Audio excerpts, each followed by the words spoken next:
আজকের দিনটা ছিল সত্যি ভিন্ন রকমের। আমার বড় আপু, আমি, আমার ছোট বোন, আমার ছেলে আলিফ সোনা ও আমার বড় আপুর ছেলে মেয়েরা সবাই গিয়েছিলাম আমার নানার বাড়িতে বেড়াতে।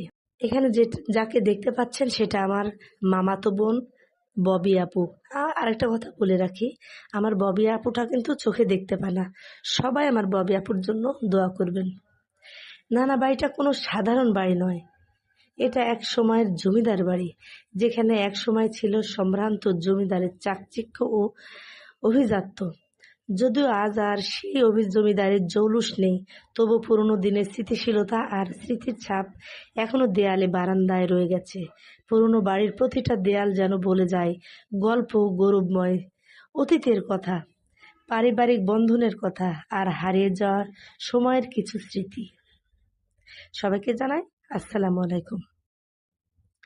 আজকে অনেক দিন পর আমার নানা বাড়িতে বেড়াতে এসে মনে হচ্ছে আমার মা যেন প্রতিটা জায়গায় আনন্দ করে ঘুরে বেড়াচ্ছে। যেহেতু আমার মা বেঁচে নেই, আমার নানা বাড়িতে এসে আমার কিছু স্মৃতি মনে পড়ছে।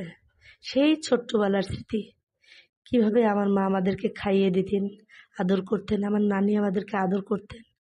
যেহেতু আজ আমার নানা নানি বেঁচে নেই, আমার মা বেঁচে নেই, সবাই আমার মা, আমার নানা নানি যারা যারা মারা গিয়েছে সবার জন্য দোয়া করবেন। সবাই ভালো থাকবেন। আল্লাহ হাফেজ।